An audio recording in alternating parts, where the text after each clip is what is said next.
Meantime, American schools are under increasing pressure from the Trump administration to get rid of what it calls illegal diversity, equity, and inclusion programs.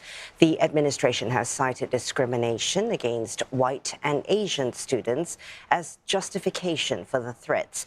But critics say the measures go too far. Ira Spitzer tells us more from California.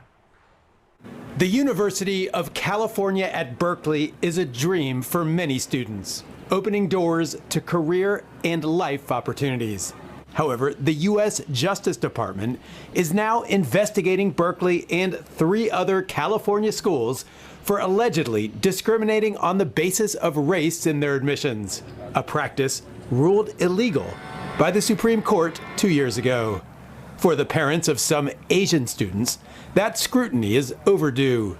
Nan Zhang says his son, Stanley, was denied admission to Berkeley and more than a dozen other schools, despite having grades and test scores that were way above average. Asian is the fastest growing ethnic group in California, but Asians' enrollment in the selective UC campuses are actually trending down. So between the two, there's a gap they have to explain to us. Zhang and his son have filed a lawsuit against Berkeley and several other schools over discriminatory admissions practices that disadvantage highly qualified Asian American applicants seeking punitive damages. Asians attend college at a higher rate than any other ethnicity in the U.S., according to the National Center for Education Statistics.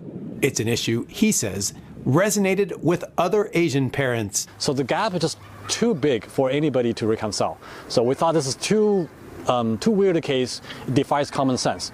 So we shared it with a local parent group on WeChat, and within 24 hours, to our surprise, it just circulated around the entire country. The University of California has defended its admissions practices in the face of the lawsuits, saying that they are legal. But it's not just university admissions that have drawn scrutiny. The Trump administration has repeatedly threatened to withhold federal funding from schools all the way from kindergarten through higher education that have diversity, equity, and inclusion, or DEI programs. The Department of Education recently gave K-12 schools a 10-day deadline to certify that they are in compliance and opened an investigation into more than 50 universities. Another letter sent in February specifically mentions alleged discrimination against white and Asian students as part of the justification for the aggressive stance. However, Asian Americans who oppose the measures say this strategy would effectively pit minority groups against each other. John C. Yang of the civil rights group Asian Americans Advancing Justice says many in the community oppose this. That is one thing that we as Asian Americans will not stand for.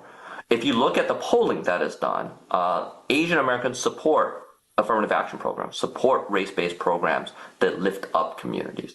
And support has been consistent through almost a decade of polling, over a decade of polling that we've done.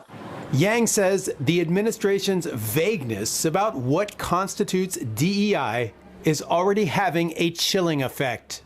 They target what they call illegal DEI. They never define it. We have heard reports of universities canceling graduations for affinity groups, universities just stopping activities with respect to affinity groups. And let's be clear, when I talk about affinity groups, whether these are groups for Asian Americans, LGBTQ groups, these groups were formed because they were excluded, because they were being discriminated against.